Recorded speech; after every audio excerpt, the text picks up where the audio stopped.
ওম শান্তি মিষ্টি শিব বাবার বরদান। অহম আর বহম আমিত্ব আর সংশয়কে সমাপ্ত করে রহিমদিল মানে করুণাময় হয়ে বিশ্ব কল্যাণকারী ভব। अहम और बहम के समाप्त করে রহিমদিল হয়ে বিশ্ব কল্যাণকারী ভব। বাবা বিস্তারে বলেছেন, যেরকমই অবগুণযুক্ত আত্মা, কড়া সংস্কারী আত্মা, অল্প বুদ্ধি সম্পন্ন আত্মা হোক, কিন্তু যে দয়াবান বিশ্ব কল্যাণকারী বাচ্চা হবে, সে সকল আত্মাদের প্রতি লভফুলের সাথে সাথে লভফুলও হবে।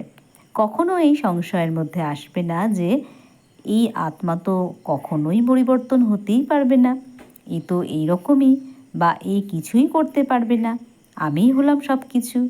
এই আত্মা কিছুই নয়।